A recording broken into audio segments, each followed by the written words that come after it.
I came home and saw my son celebrating, while his father was shivering on the street. While my husband trembled outside, my son laughed inside. The next day, he learned what it means to lose everything. Today, I'm going to tell you something I never thought I would. And if you, for just a second, feel like this sounds familiar, I just ask that you leave a like and subscribe. It will help me to keep unburdening myself. The December air in Los Angeles cut like a razor. I held Michael's arm as we walked slowly from the taxi to our front door. We had spent 7 hours at County General Hospital, he with a diabetic crisis that left him as weak as wet paper, and I with a shattered soul, watching him fade in my arms in the emergency room. His hands were ice cold, despite the thick sweater I'd put on him before we left. His fever had spiked again during the ride home, and I could feel him trembling against my shoulder. At 74, Michael had aged suddenly in the last few months. His eyes, which used to sparkle when he told me stories from his job at the garment factory, now looked like fogged-up glass. "Hope," he murmured, his voice cracking, "I just want to be in my bed." I squeezed his hand tightly, feeling the thin bones under his wrinkled skin. "We're here, my love. I'll make you your chamomile tea with honey, just how you like it." But when we turned the corner and I saw our house, that small bungalow we built with our own hands when we were young in Boyle Heights, my blood ran cold. The front gate was wide open. The living room lights were blazing as if it were Christmas, but it wasn't December 24th. It was a Tuesday night, and my sick husband needed rest. From the street, we could hear bass-heavy music, loud laughter, the clinking of glasses. I saw several cars parked out front, a silver BMW, a black Suburban with plates from Orange County, an older red Honda Civic I didn't recognize. Michael stopped, leaning more heavily on my arm. "What is this, Hope? Is there a party?" My heart began to beat like a war drum. I knew exactly what this was. It was my son, Sebastian, celebrating something without telling us, using our home as if it were his own, while we had been at the hospital praying his father wouldn't have a heart attack. "I don't know, Michael. Let's go see." We walked to the door. The smell of beer and cigarettes hit us like a slap in the face. Inside, the living room was full of people I didn't know, men in silk shirts and flashy watches, young women in tight dresses and high heels. And in the center of it all was my 45-year-old son, with a bottle of Bud Light in his hand and a grin stretching from ear to ear. Sebastian didn't see us come in. He was talking to a heavy-set man, making exaggerated gestures, laughing as if he'd just heard the funniest joke in the world. My grandmother's tablecloth, the lace one I inherited when she passed, the one I only used on Christmas Eve, was spread on the dining room table, stained with red salsa and the remnants of takeout tacos. A blonde woman, no older than 30, was sitting in Michael's rocking chair, the wooden one he had carved himself when we got married. Her legs were crossed and she was smoking a cigarette, letting the ash fall directly onto the tile floor I had mopped that very morning before we rushed to the hospital. Michael leaned against the doorframe, breathing heavily. "Hope. I don't understand." I felt rage rise from my stomach to my throat. I took 3 steps forward and yelled over the music, "Sebastian." My son turned. For a second, his eyes showed something like guilt. But then he smiled, that fake smile he had perfected since he started working in real estate. "Mom. Hey. I didn't know you guys would be back so early. Your father is sick. He needs to rest." Sebastian glanced toward the door, where Michael was still shivering, pale as wax. "Oh, yeah, he looks a little worn out. Why don't you two go to bed? We're almost done here." The music kept playing. The guests kept laughing. No one asked how Michael was. No one offered to help. The blonde woman didn't even get out of the rocking chair. I felt tears burning my eyes.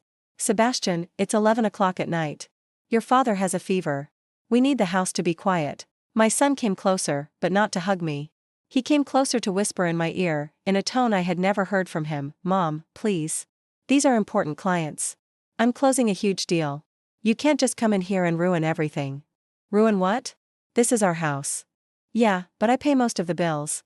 And right now, I need to make a good impression on these people." His words hit me like stones. It was true that Sebastian helped us with money since Michael had retired. But this house, these walls, this roof, we had built them with calloused hands and hearts full of dreams. Michael coughed behind me. A dry, painful cough that broke my soul. "Hope, let's just go to the bedroom. I'm cold." Sebastian didn't even look at him. One of the young women laughed and said to her friend, "Ugh, talk about a buzzkill. The old folks always show up at the worst time." And my son said nothing. He didn't quiet her. He didn't scold her. He just took another swig of his beer and kept smiling. That night, I put Michael to bed and covered him with 3 blankets. I made him chamomile tea with honey, just the way he'd liked it since we were dating. He fell asleep trembling, murmuring my name in his dreams. I stayed awake, sitting in the chair by the window, watching the guests' cars leave one by one. Until 3 in the morning. When the house was finally silent, Sebastian didn't even come to ask how his father was.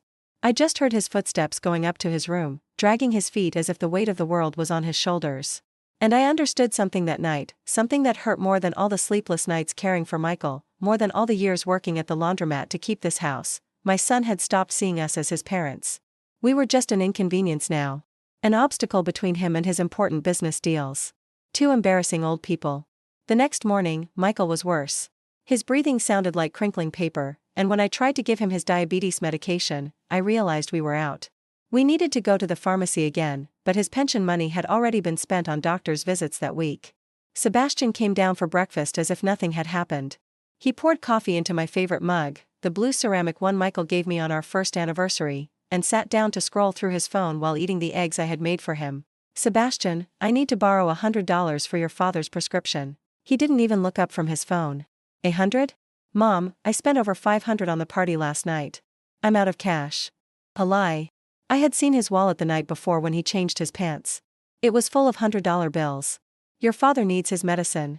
He could have another crisis without it. All right, let me see what I can do, he muttered, but kept typing on his phone as if he were solving a national emergency. That afternoon, I had to sell my gold chain, the one Michael had given me when Sebastian was born. The same chain I had pawned and reclaimed 5 times during my son's early years, when he was small and got sick often, when Michael couldn't find steady work and I washed other people's laundry to afford milk and diapers. As I walked to the pawn shop on Cesar Chavez Avenue, I remembered all the times I had sacrificed for Sebastian. Not just the chain. My pearl earrings, which I sold when he needed uniforms for middle school. My engagement ring, which I pawned when he wanted a new bike so he wouldn't feel left out among his friends. The $200 I'd saved to fix a bad tooth, which I gave him when he needed money for a school trip. And later, when he married Rachel, I was the one who paid for half the wedding. Me, working 12-hour days at the laundromat, my hands cracked from the soap and my back aching from carrying loads of wet clothes. Sebastian had called it our contribution as parents, but Michael was already retired and I was the only one with an income. When my granddaughter Valerie was born, I was the one who stayed for 3 months to care for her so Rachel could go back to work. Without being paid a cent, sleeping on their sofa, getting up at 2 in the morning to change diapers and prepare bottles. Sebastian worked and Rachel was studying for her master's, so the baby was completely my responsibility. You're just so experienced, Mom, Sebastian had told me. You know how to take care of kids better than we do. And I had accepted, because I thought that way my son would always need me, that the love I had given him since he was little would secure a place in his heart forever. How foolish I was. When Sebastian and Rachel divorced 2 years later, he came to me to borrow money for the lawyer. $2,000 that he never paid back. I had to work double shifts for 3 months to cover that expense, but he told me it was an investment in his future, that once he sorted out his legal troubles, he would pay me back with interest. It never happened. Then came his real estate business. He needed money to get started, to grow the company, for a once-in-a-lifetime opportunity. Michael and I took out a second mortgage on the house. Our house, the one we had built brick by brick, the one that represented a lifetime of honest work. It's just temporary, Mom and Dad, he had promised. In 6 months, I'll pay it all back, and you'll even have extra to fix the roof. That was 4 years ago. The roof still leaks when it rains, and we're still paying the mortgage he took out. The worst part wasn't the money. It was the broken promises, one after another, like plates crashing to the floor. We'll have lunch on Sunday. Cancelled because he had an important meeting. I'm going to get the kitchen remodeled. The contractor he promised never showed up. I'll take Dad to the doctor. He always had something more urgent to do. And when his second child was born with his new girlfriend, Andrea, he didn't even tell us until a week later. We found out from a picture he posted on Facebook, him holding a baby in the hospital, smiling as if he were the happiest father in the world. Michael cried that night. He cried like a little boy, with sobs that came from deep in his chest. Where did we go wrong, Hope? Why does our son treat us like this? I had no answer. I just held him and told him what I had told him so many times before. Children are like the wind, Michael. Sometimes it blows toward you, sometimes it blows away. But a mother's love is like the earth, it's always there, even if they don't see it. But inside, I also wondered what had happened to the boy who used to bring me bougainvillea flowers from the garden, who would hug me when I got home from work and tell me, "You're the best mom in the world." When had he turned into this man who saw me as a source of money and favors? That afternoon, when I returned from the pawn shop with Michael's medicine, I found Sebastian in the living room on the phone. When he saw me, he covered the receiver with his hand. "Mom, could you make some coffee?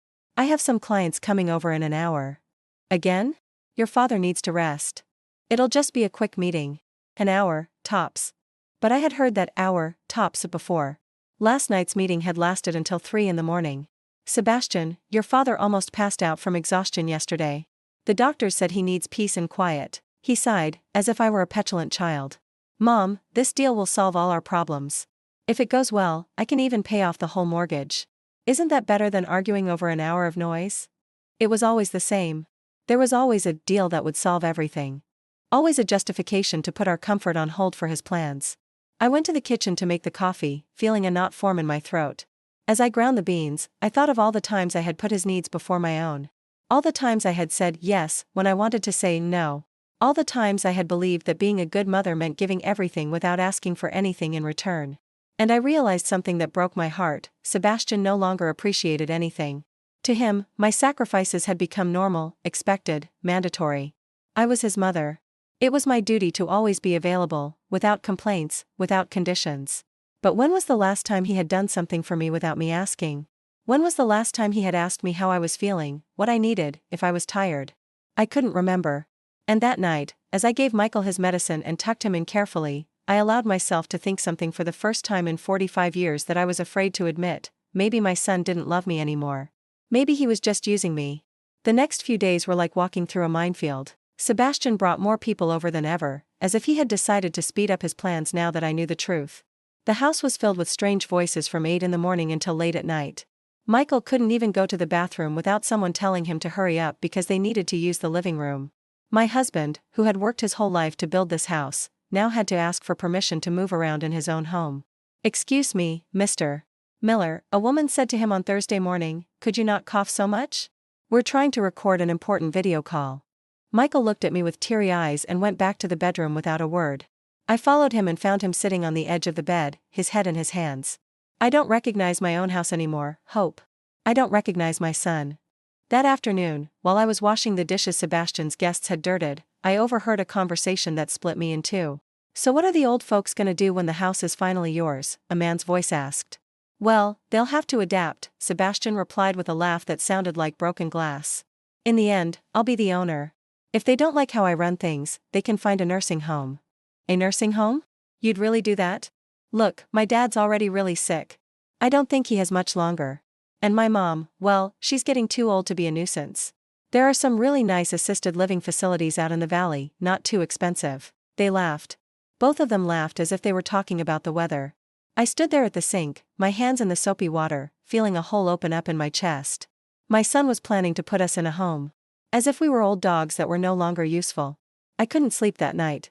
I stared at the ceiling, listening to Michael's labored breathing, thinking of all the nights I had stayed up with Sebastian when he was a baby. All the times I had walked through the house carrying him, singing him lullabies, promising I would always be there to protect him. When had he become so cruel? On Friday morning, while Sebastian was in the shower, I took the opportunity to check his phone. I know it was wrong, but I no longer cared about respecting his privacy when he respected nothing of ours. I found messages with Andrea, his current girlfriend. In one of them, she wrote, "I'm tired of your parents always being there when I come to visit. Can't you get them a small apartment somewhere else?" And Sebastian had replied, "I'm working on it, babe. It'll be just our space very soon." Further down, I found another message that stole my breath. "The title company says everything will be ready in 2 weeks. After that, it's just a matter of putting a little pressure on them to leave." A little pressure. As if we were annoying tenants who wouldn't pay rent. When Sebastian came out of the bathroom, I was sitting in the living room waiting for him. I had his phone in my hands. "Morning, Mom. What are you doing up so early? I read your messages." He turned pale. "How dare you go through my phone? How dare you plan to put us in a home?" Sebastian was silent. Then he came over and snatched the phone from my hands. "You didn't understand what you read." "I understood perfectly. You and Andrea want the house for yourselves. You have it all planned out. Mom, you can't take care of this house anymore. It's too big, too much responsibility. You'll be better cared for in a specialized facility." "Specialized? You mean a nursing home?" "They're called assisted living facilities. They're very nice, with nurses, activities, other people your age. I don't want to be with other people my age. I want to be in my house, with my husband." Sebastian sighed as if I were a child throwing a tantrum. "Mom, be realistic. Dad is getting worse every day. You're too old to care for him the way he needs. And I can't be here playing nurse 24/7. No one asked you to be a nurse. We just asked you to respect our home." This isn't your home anymore. In 2 weeks, it will be legally mine. There it was. The cold, hard truth, without any disguise. And what if we don't want to leave? Sebastian looked at me with an expression I had never seen before. It was as if he were looking at a stranger. Then you'll have to leave anyway. Because I will be the owner, and I'll decide who can live here and who can't. I stood up from the chair, my legs feeling like jelly. You are not my son. What did you say? My son was a sweet boy who hugged me and told me he loved me. You are a stranger who uses my name and lives in my house. Sebastian laughed, but it was a bitter laugh. Oh, Mom, always so dramatic. I'm not going to argue with you. In 2 weeks, this will be resolved, and you'll see it's for the best. He went to his room and left me alone in the living room. I sat down again, and for the first time in 45 years of being a mother, I allowed myself to hate my son. Yes, hate. Because love can also transform into its opposite when it has been trampled on so many times that there's nothing left to salvage. That morning, something unexpected happened. Valerie, my 15-year-old granddaughter, Sebastian and Rachel's daughter, showed up. I hadn't seen her in months because Sebastian had decided that visits disrupted the work dynamic of the house. Grandma, she shouted when she saw me, and ran to hug me. Feeling her arms around my neck was like breathing fresh air after being locked in a windowless room. My beautiful girl, how have you been? Missing you so much. Mom said Dad won't let me come over because he's too busy with his business. Sebastian appeared in the living room, looking annoyed. Valerie, what are you doing here? Does your mother know you came? Yes, Dad. She gave me permission.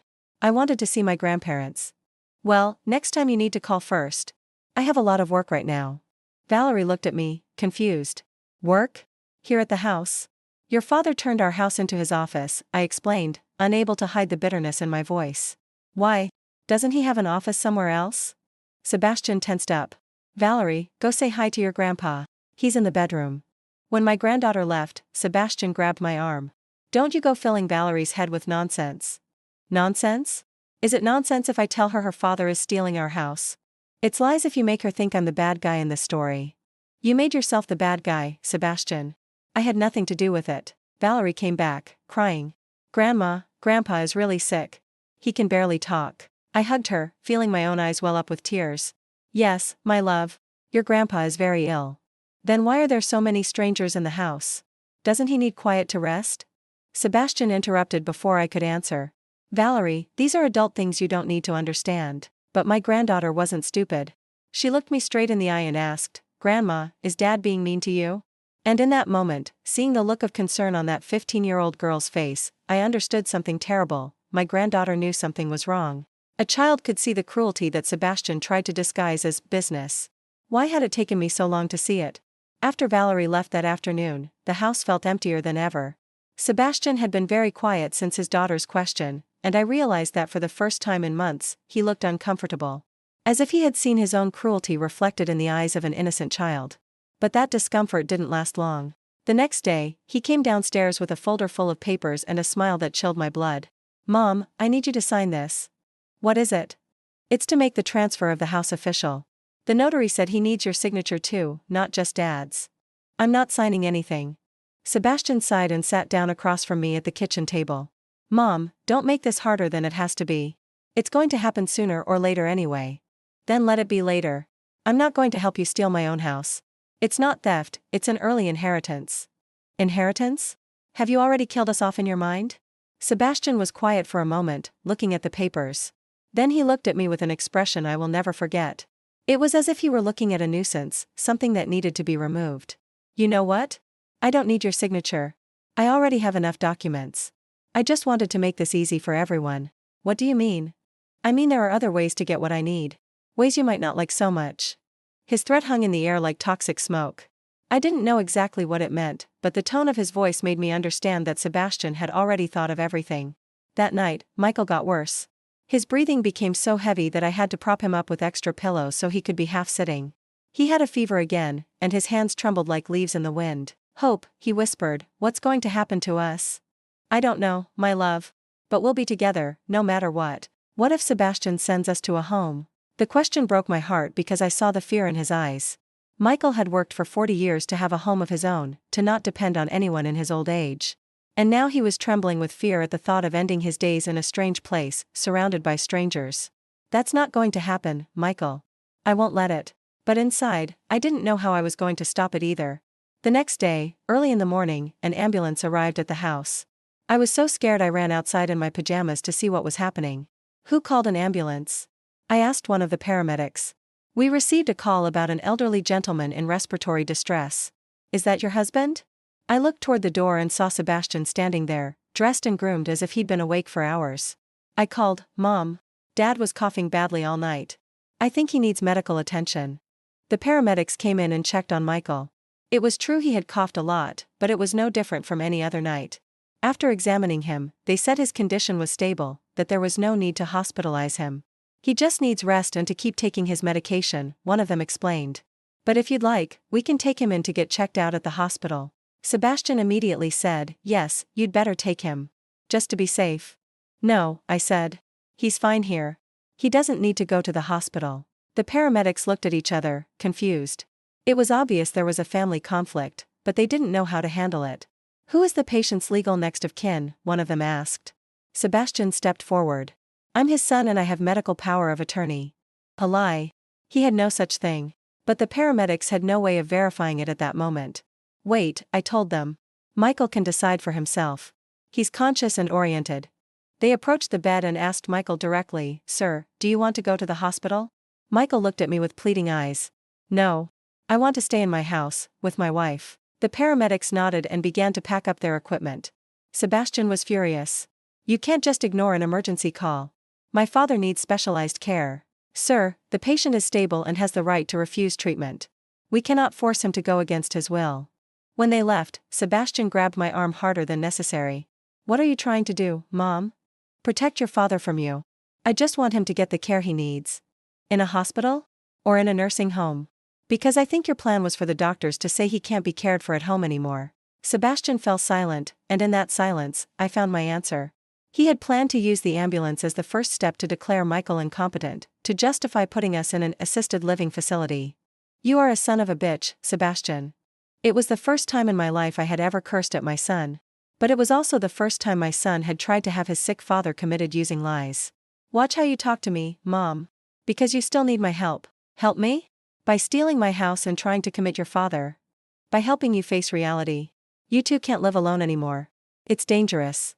The only dangerous thing here is you. Sebastian laughed with that cold laugh he had developed. You know what? I'm tired of playing nice. Starting tomorrow, things are going to change in this house. What do you mean? I mean either you cooperate with me, or I'm going to force you to cooperate. How? You'll see. He left, leaving me alone with Michael, who had heard the whole conversation from the bed. Hope, I'm scared, he said, his voice broken.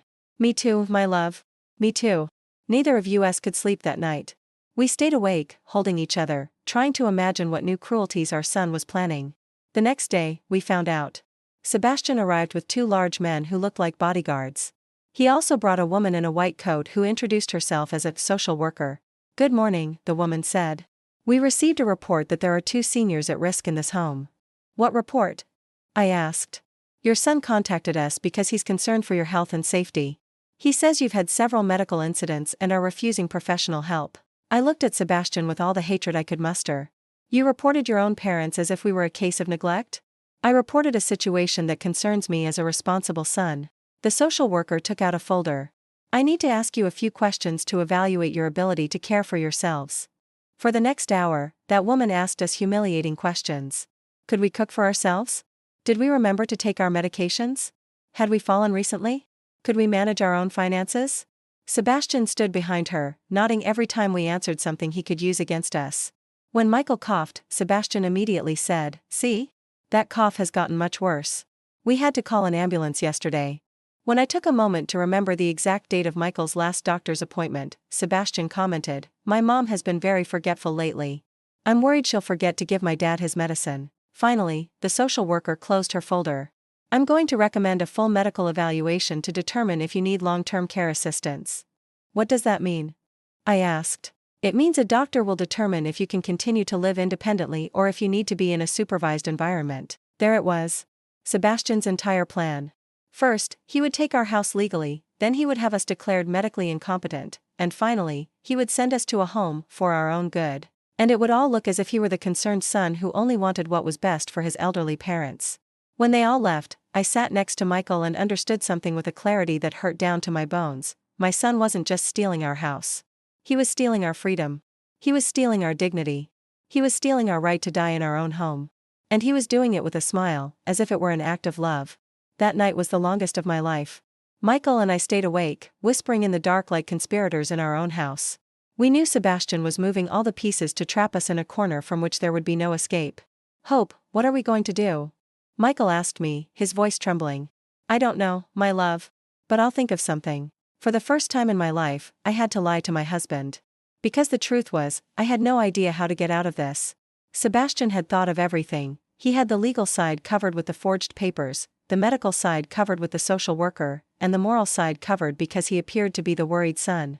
We were just two scared old people with no resources and no allies.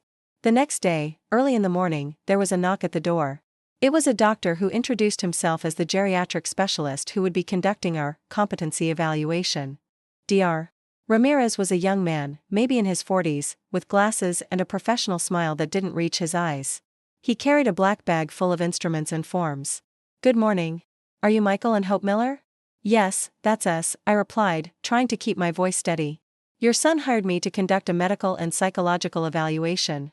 It's a standard procedure when there are concerns about self-care capabilities. Sebastian appeared behind the doctor like a shadow. Thank you for coming so early, doctor. My parents are a little nervous, but they'll cooperate. The doctor came in and began his evaluation. First, he checked Michael. He took his blood pressure, listened to his lungs, checked his reflexes. Michael looked so frail compared to this strong young man, and I could see how every symptom of his age was being noted as evidence of incapacity. His glucose levels are a bit uncontrolled, the doctor commented as he wrote. Who is in charge of administering his medication? I am, Michael answered with dignity. Do you ever forget to take them? Michael hesitated. It was true that lately he got a little confused with the schedules, and I helped him organize them. Sometimes my wife reminds me. Sebastian immediately chimed in, Doctor, he constantly forgets his medication. My mom has to be on top of him all the time. The doctor jotted something else down in his notebook. Then it was my turn. The doctor asked me questions that seemed simple but I knew were traps. What day is it today? Wednesday. What month are we in? February. Can you tell me the address of this house? I gave the address, but hesitated for a second on the zip code. It was a small, understandable mistake, but I saw the doctor note it down as if it were a symptom of dementia. Who is the President of the United States? I answered correctly. Can you count backward from 100 by sevens? That question made me nervous. I'd never been good at math, and under pressure, it was worse. I began, 193, 86, and I got stuck. It's all right, don't worry, the doctor said, but he kept writing. Then came the most humiliating part. The doctor asked me to walk in a straight line, to touch my nose with my eyes closed, to recall 3 words he had told me at the beginning of the consultation. He did all of this while Sebastian stood there, observing my every mistake, my every moment of hesitation, like a vulture waiting for its prey to die.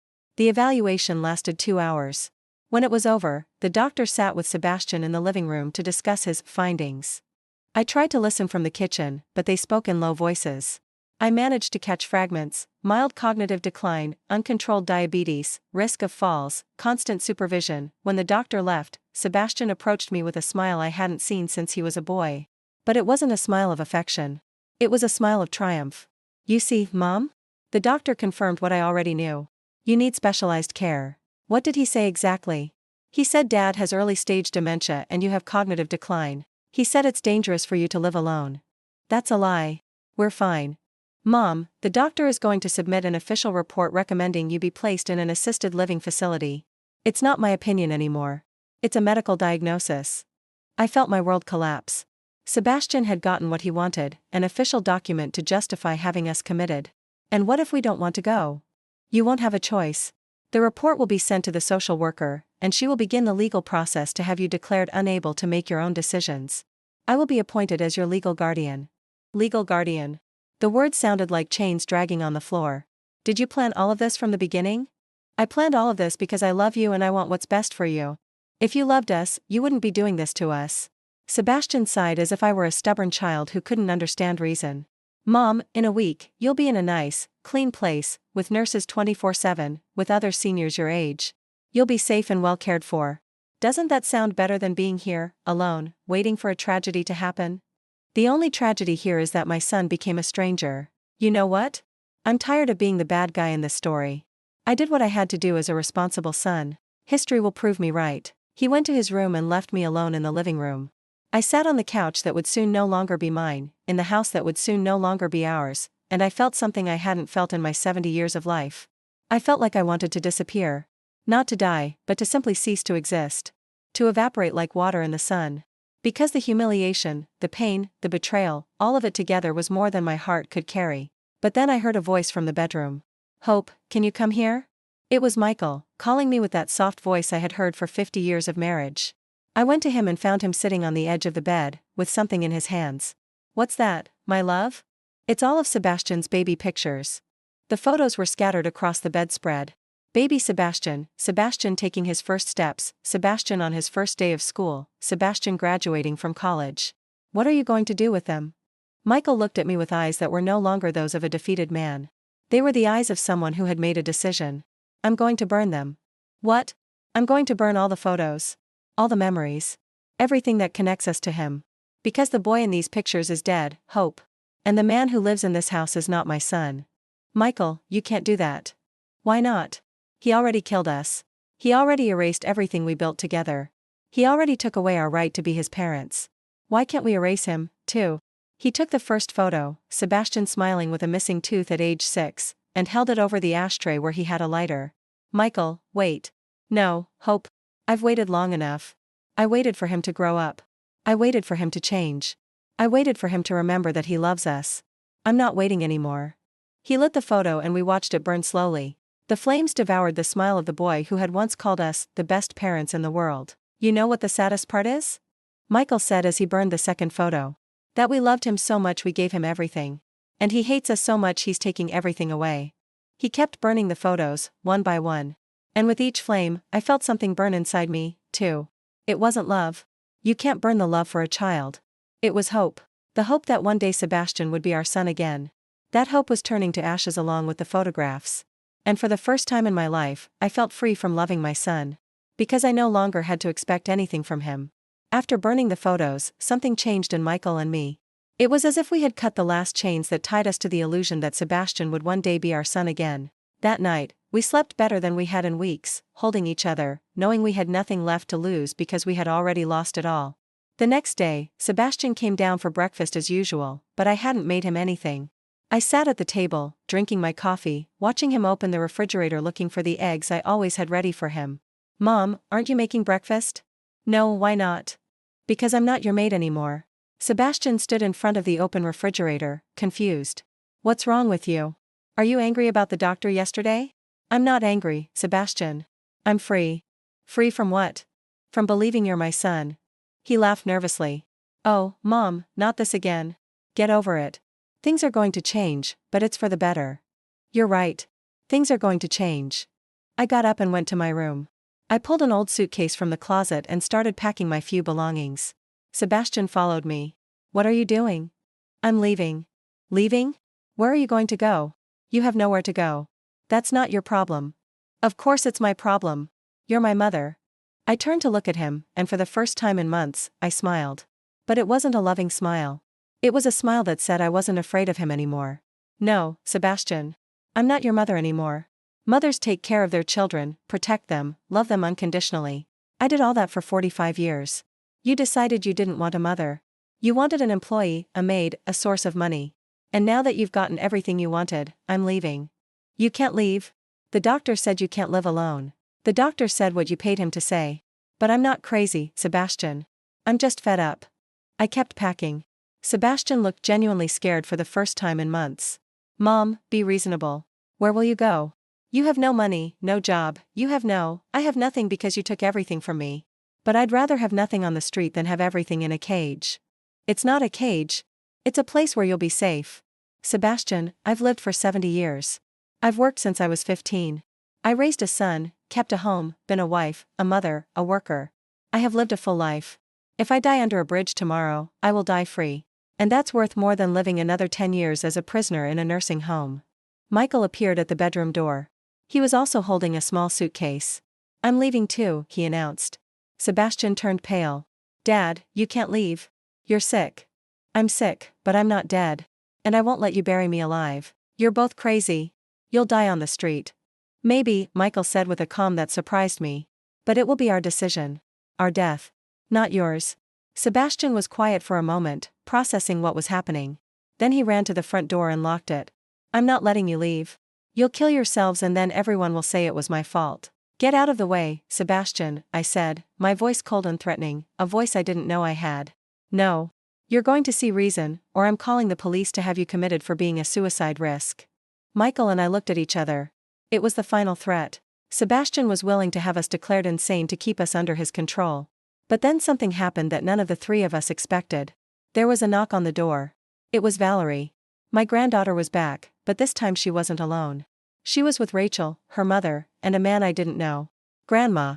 Valerie cried when she saw me. I came with my mom and Mr. Herrera. Sebastian went white. What is he doing here? Rachel walked into the house with determination. I hadn't seen my former daughter-in-law in over a year, but she looked stronger, more confident. Sebastian, we need to talk. Mr. Herrera was an older man, maybe in his 60s, with an air of authority. Mr. Miller, I'm an attorney specializing in family law. Your ex-wife hired me to review the legal situation regarding your parents. What legal situation? I haven't done anything illegal. Is forging signatures not illegal? The lawyer asked, pulling some papers from his briefcase. Sebastian froze. I don't know what you're talking about. Valerie told me her grandparents were being mistreated. Rachel did some digging and discovered irregularities in the property transfer documents. And I have here copies of the original documents you filed with the title company. The lawyer spread the papers on the table. Can you explain how your parents signed these documents on January 15th, when according to the medical records from County General, your father was admitted to the ICU that very same day? Sebastian didn't answer.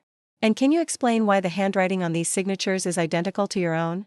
I was just trying to help them. You were trying to commit real estate fraud and elder abuse. Both are federal crimes. Rachel stepped closer to Sebastian. Were you really going to put your parents in a home just to get their house? You don't understand anything.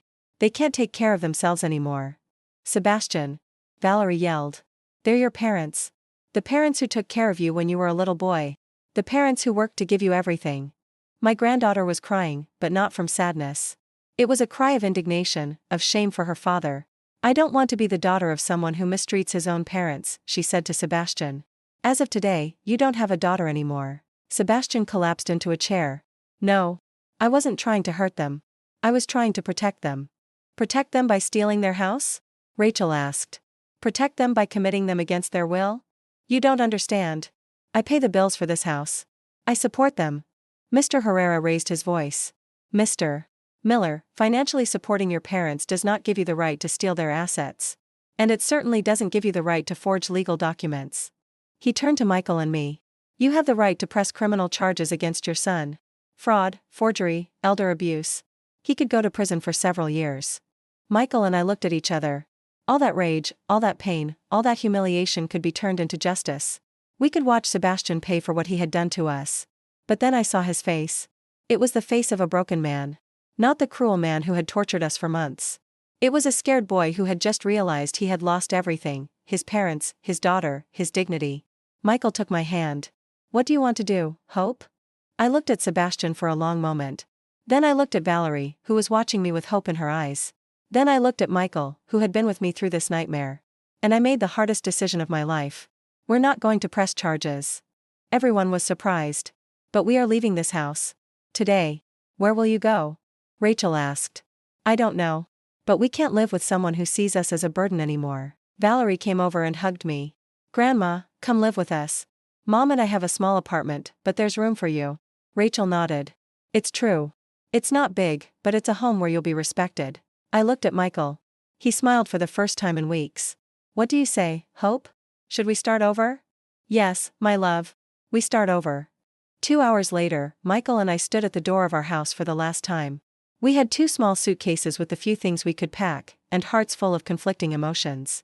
Sebastian had locked himself in his room after Mr. Herrera explained all the legal consequences he could face.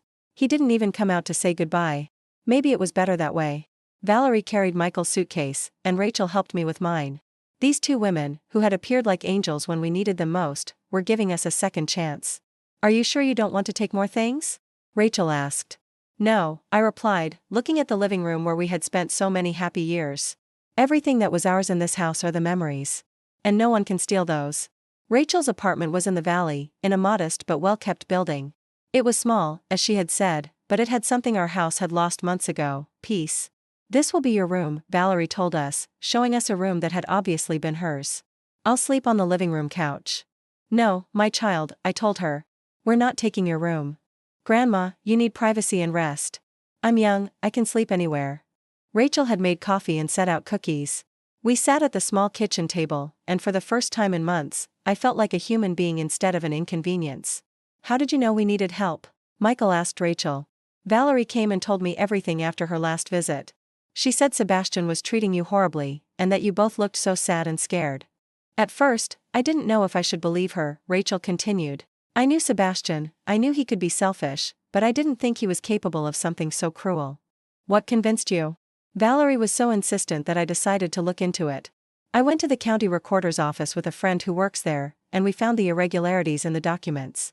It was obvious the signatures were forged. Valerie took my hand across the table. Grandma, when I saw the way my dad looked at you the other day, like you were just an annoyance, I felt so ashamed.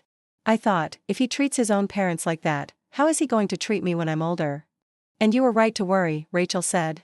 A man who abandons his parents is capable of abandoning anyone. That first night in Rachel's apartment, I slept better than I had in months. The bed was comfortable, but more importantly, there was no fear. There was no constant feeling of being in danger, of someone plotting to hurt us.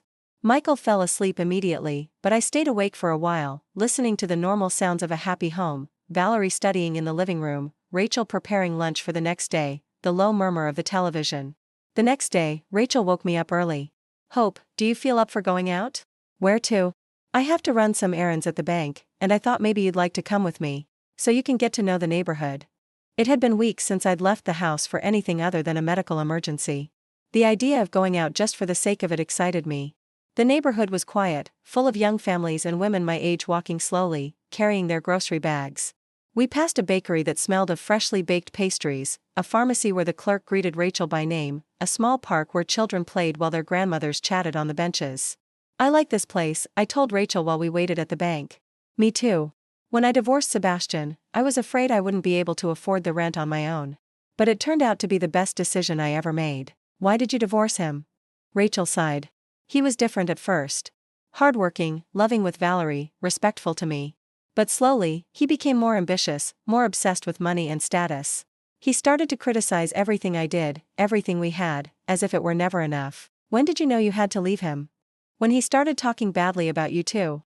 When he started saying you were a burden, that he gave you too much money, that you needed to learn to stand on your own 2 feet. I thought, if he talks about his own parents that way, what will he say about me when I'm no longer useful to him? As we walked back to the apartment, Rachel told me about her life after the divorce. The first few months were tough. I had to work double shifts to pay the rent, and Valerie really missed her dad. But little by little, we adjusted. And I discovered something beautiful: you can be happy with little money, as long as you have respect and love. Does Valerie forgive her dad? No. And that makes me sad, but it also makes me proud. My daughter has principles. She knows the difference between right and wrong. She's not willing to justify cruelty just because it comes from a family member. That afternoon, while Michael was taking his nap, I helped Rachel prepare dinner. It had been months since I had cooked for people who appreciated my food. Sebastian always ate without saying a word, as if it were his right, as if I were an employee just doing my job. Can I ask you something? Rachel said as I chopped an onion. Of course. How could you put up with what Sebastian was doing to you for so long? The question hurt because it forced me to face an uncomfortable truth. Because I was afraid to admit that my son had become a bad person. When you're a mother, you want to believe your child will always have some goodness in them, no matter what they do. And now? Now I know that a mother's love doesn't mean being blind. It means loving enough to tell the truth, even when it hurts. Rachel nodded. That's what I tried to teach Valerie. That loving someone doesn't mean you have to tolerate them hurting you. When Valerie got home from school that afternoon, she was excited. Grandma, I told my friends you're living with us now, and they all said you're so lucky. Why lucky? Because most of their grandmothers live alone or in nursing homes. None of them live with a family that really loves them. I sat next to my granddaughter on the couch. And how do you feel about us being here? Happy. Very happy. I always wanted to have my grandparents around. When you lived with my dad, he almost never let me visit. He'd say you were too busy or too tired. Your father, I started, but I didn't know how to finish the sentence. My dad is a bad person, Valerie said with a clarity that impressed me. And I don't want to be like him when I grow up. That night, after dinner, the four of us sat in the small living room watching television. It was something so simple, so normal, but for Michael and me, it was a luxury we had forgotten, being together as a family without tension, without fear, without having to walk on eggshells so as not to bother anyone. During a commercial, Michael took my hand. You know what I like most about this place? What? That here, we're welcome. We're not a burden. We're not a problem that needs to be solved. We're family. Rachel turned from her chair. You will always be welcome here. This is your home now. We don't want to be a bother. You're not a bother, Valerie interrupted. You're a blessing. And in that moment, sitting on that small couch, in that small apartment, surrounded by people who truly loved me, I understood something I had forgotten during the months of abuse, that home isn't a place. It's where you're loved for who you are. It's where you're respected. It's where you can be yourself without fear. And for the first time in a long time, I was home. The following weeks were like waking up from a very long nightmare. Every morning I'd wake up expecting to hear Sebastian's yelling or the noise from his clients, but all I found was the soft sound of Rachel making coffee and Valerie getting ready for school. Michael began to improve almost immediately. His breathing calmed, his hands stopped trembling so much, and at night, he slept soundly without waking up startled. The doctor who examined him at the community clinic said that many of his symptoms had been caused by stress and anxiety. The gentleman was living in a constant state of high alert, he explained to us. That affects the entire nervous system. Now that he's calm, his body can heal. One afternoon, 3 weeks after we had moved, there was a knock on the apartment door. It was Sebastian. Rachel looked at me, asking what I wanted her to do. I took a deep breath and told her to let him in. My son looked terrible. He had lost weight, had deep dark circles under his eyes, and his clothes were wrinkled as if he had slept in them. He sat on the edge of the couch, not daring to lean back. How have you been? He asked in a small voice. Good, I answered. Very good. Dad looks better. Yes.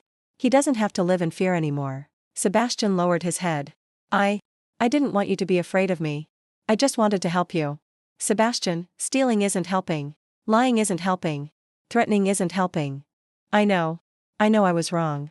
He was quiet for a long moment. Then he looked up. Can you forgive me? The question broke my heart, but not because I felt sorry for him. It broke my heart because I realized I no longer knew how to forgive my own son. Sebastian, forgiveness isn't something you just give away like a Christmas present. It's something you earn. What do I have to do to earn it? First, you have to truly understand what you did to us. Not just say, I was wrong, but understand the damage. I understand that I hurt you. No. You don't understand. You stole our dignity. You took away our right to grow old in our own home. You made us feel like trash in the house we built with our own hands. Do you have any idea what it feels like for your own child to treat you like you're his enemy? Sebastian started to cry. I didn't want you to feel that way. But you made us feel that way. For months. And when we asked you to stop, you made things worse. Michael, who had been silent, came closer. Son, when you were little and you did something wrong, we would punish you, but then we'd explain why what you did was wrong. Do you remember? Yes, Dad. We taught you that when you hurt someone, it's not enough to say you're sorry. You have to repair the damage. How can I repair what I did? You can't, Michael said sadly. You can't give us back the months of anguish. You can't erase the fear we felt. You can't return the trust we had in you. Sebastian cried harder. So, will you never forgive me? Michael and I looked at each other. It was a fair question, and it deserved an honest answer. We don't know, I told him. Maybe someday. But it's going to take time. A lot of time. And in the meantime? In the meantime, you have to learn to live with the consequences of your actions. Sebastian was silent for a few minutes. Then he looked toward the hallway where Valerie's room was. Can I talk to my daughter? She doesn't want to see you, Rachel said from the kitchen. She told me that very clearly. Just 5 minutes. Sebastian, your daughter is old enough to decide who she wants to talk to. And she's decided she doesn't want to talk to you. But she's my daughter. And we are your parents, I said. That didn't give you the right to mistreat us. The conversation continued for another hour. Sebastian asked if he could visit us regularly, if we could have lunch together on Sundays, if there was any way to rebuild the family relationship. We said no to everything. We're not ready for that, I explained. We need to heal. We need time to regain trust in ourselves before we can trust you again. What if I change? What if I prove I'm not the same person? Then maybe in the future we can try. But it won't be easy, and it won't be quick. When Sebastian left, I sat on the couch next to Michael and started to cry. It wasn't a cry of sadness. It was a cry of relief. Do you feel bad for telling him no? Michael asked me. No. I feel good for telling the truth. That night, Valerie approached us while we were watching TV. Grandma, I heard Dad when he came over today. What did you hear? I heard he was crying. Did you feel bad for him? A little, yes. Are you going to go back to him? No, my sweet girl. We're not going back. Valerie smiled. I'm glad. Not because I want my dad to suffer, but because you deserve to be where you're treated well. 2 months after moving in with Rachel, I found a part-time job at a bakery near the apartment. It wasn't much money, but it was enough to contribute to expenses and feel useful again. Mr. Ramirez, the owner of the bakery, was an older man who had recently been widowed. When I told him my story, he said something I'll never forget. Mrs. Miller, there are 2 kinds of families in this world. Those who are bound by blood, and those who are bound by respect. Sometimes, they're not the same family. At the bakery, I met other women my age who had been through similar situations. Carmen, whose daughter had stolen her house to sell it and move away. Louise, whose sons never visited but always called to borrow money.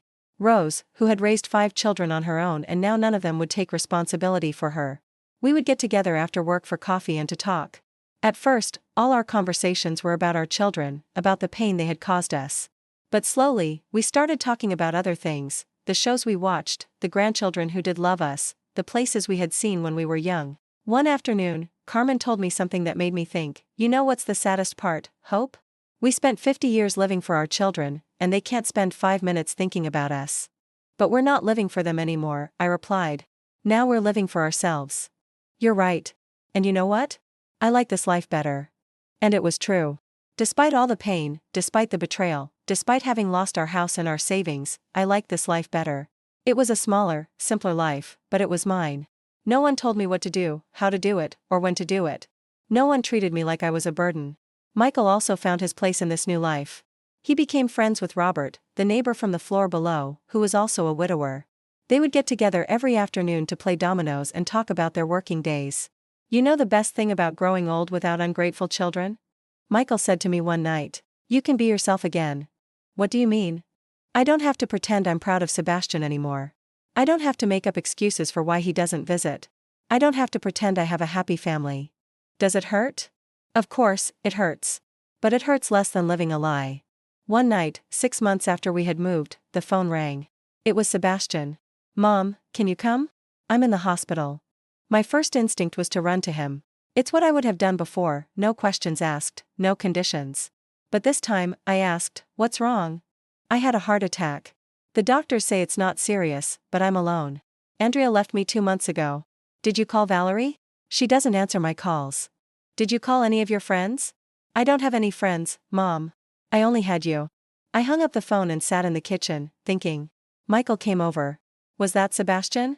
Yes. He's in the hospital. He says he had a heart attack. Are we going? I don't know. What do you feel? Pity. But not love. I don't know if I still love him. Michael sat down next to me. You know what I think? I think the love of a parent is like a plant. If you mistreat it for too long, it can die. Do you think our love for Sebastian is dead? I think the blind love died. But maybe a different kind of love can grow. A love with boundaries. A love that doesn't hurt. Should we go to the hospital? Let's go. But not as the parents who run to rescue him. Let's go as 2 people visiting a sick acquaintance. And so we went. Not as the desperate parents we had been our whole lives. But as 2 adults who had learned that loving doesn't mean suffering. At the hospital, we found Sebastian in a bed in the cardiology unit, hooked up to several monitors beeping out the rhythm of his heart. He looked small and frail, very different from the man who had threatened us months earlier. When he saw us walk in, his eyes filled with tears. Thank you for coming. I didn't think you would. We're here, I said simply, not getting too close to the bed. How are you feeling? Michael asked. Scared. The doctor says it was a mild heart attack, but I have to completely change my lifestyle. Less stress, better diet, exercise. And are you going to do it? I have no choice. If I don't, the next one could kill me. We were quiet for a few minutes. Sebastian looked at us as if he expected us to say something comforting, to go back to being the parents who soothed him and solved all his problems. But we didn't. Will you stay with me until I'm discharged? He asked. No, I replied. We have to get back. Rachel is looking after the bakery, and we don't want to leave her alone for too long. The bakery? I work at a bakery, I explained. Mr.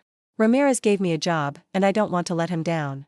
Sebastian looked confused, as if the idea of me having an independent life was incomprehensible. But I'm your son. I'm sick. Yes, you are our son.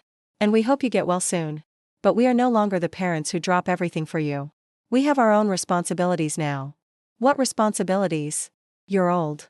Exactly, Michael said. Because we're old, we have little time left to live our own lives. The conversation lasted another half hour. Sebastian told us that Andrea had left him when his money ran out, that he'd lost several clients after word got around about what he'd done to us, that he felt lonely and depressed. We listened politely, but without getting emotionally involved. It was like listening to the news, information about someone else's life, not a drama that directly affected us. As we were leaving, Sebastian shouted from the bed, "You can't just leave like this. I'm your son. You have to take care of me." I turned back to him. Sebastian, you decided you didn't want parents. You wanted employees. We don't work for you anymore. But I'm sick. And you will recover. You have health insurance, you have money, you have an education. You have everything you need to take care of yourself. I don't have a family. Family is built on respect and love, Michael told him. You destroyed ours. If you want a new one, you'll have to build it from scratch. We walked out of the hospital slowly, in silence. When we got to the bus stop, Michael took my hand. Do you think we were too harsh? I think we were honest. Does it hurt? Yes. But it's a clean pain. Not the dirty pain of being mistreated. It's the healthy pain of setting boundaries. The bus arrived and we got on. During the ride back, I thought about all the years I had spent running after Sebastian, solving his problems, sacrificing my needs for his. And I realized something, I had never been happy living like that. I had confused love with servitude, motherhood with total sacrifice. Now, for the first time in my adult life, I was living for myself. And it was a strange but beautiful feeling. When we got to the apartment, Valerie was doing homework at the kitchen table. "How's my dad?" she asked without looking up from her books. "He's going to be fine," I told her. "It was a mild heart attack." "Good. Are you going to go back and take care of him?" "No," Valerie looked up and smiled. "I'm glad. Not because I don't care about my dad, but because you two have finally learned how to take care of yourselves." That night, after dinner, Rachel made us a proposal that would change our lives again. "I've been thinking about something," she said as we drank tea. "My sister lives in Santa Barbara. She has a small inn and needs a couple to help her manage it. The wife would handle the kitchen and housekeeping, and the husband would help with maintenance and the front desk." "Are you offering us a job?" Michael asked. "I'm offering you an adventure. The job includes room and board, plus a small salary. It's not a lot of money, but it's enough to live peacefully by the sea." Michael and I looked at each other. We hadn't lived anywhere but Los Angeles in 40 years. "And Valerie?" I asked. "Valerie's already in high school. In 2 years, she'll be off to college. It's time for me to start a new life, too." "You'd go to Santa Barbara, too?" "No. I'd stay here. But we could visit each other. And you could finally see the ocean." The ocean. I had never seen the ocean. Michael hadn't either. We had spent our whole lives inland, working, raising Sebastian, building a stability that turned out to be an illusion. "What do you think, Michael?" "I think it's time we did something for ourselves." "Aren't you scared to start over in your 70s? "I'm more scared of staying in the same place waiting for Sebastian to grow up," Michael replied. "That could take another 70 years. Rachel laughed. "My sister says the couple who worked with her before lasted 10 years. They retired in their 80s, happy and tan." "When could we start?" "Whenever you're ready. My sister needs help right away." That night, Michael and I stayed up late, talking about the proposal. For the first time in decades, we were making a decision based on what we wanted, not what was best for Sebastian. "Can you imagine waking up every day to the sound of the ocean?" Michael asked me. "Can you imagine working without the pressure of supporting a grown son? Can you imagine growing old in a place where nobody knows us as Sebastian's parents? Can you imagine just being Michael and Hope?" The following week, we told Rachel we accepted the offer. She called her sister, and in 2 days, everything was arranged. Mr. Ramirez was sad when I told him I was leaving, but he gave me a box of pastries for the road. "Mrs. Miller, you taught me it's never too late to start over. I'm even thinking of closing the bakery and moving to Michigan to live with my grandkids." The women from the bakery threw me a small farewell party. Carmen told me, "Hope, you give hope to all of us. If you can start over at 70, so can we." The day before we left for Santa Barbara, Sebastian showed up at the apartment again. He looked better, healthier, but also more desperate. "I heard you're leaving LA, he said. "Yes. We're leaving tomorrow." "Why didn't you tell me?" "Because it's not your decision," I replied. "It's ours. But if you go so far away, when will I see you?" When you learn to treat us with respect, you will always be welcome to visit. And when will that be? We don't know. Maybe never. Maybe soon. It's up to you. Sebastian was quiet for a moment. What do I have to do? You have to stop seeing yourself as our victim and start seeing yourself as the one responsible for what happened. I already admitted I was wrong. Admitting isn't enough. You have to change. Really change. How will I know if I've changed enough? Michael stepped forward and put a hand on Sebastian's shoulder. Son, when you can go a full day without thinking about what we can do for you, and start thinking about what you can do for others, that's the day you'll know you've changed. And then you'll come back? We're not coming back, I said.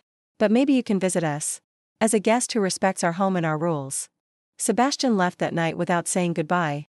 I think he finally understood that we had stopped being his rescuer parents. We were now two people who had decided to live their own lives. And for the first time in 50 years, that life was completely ours.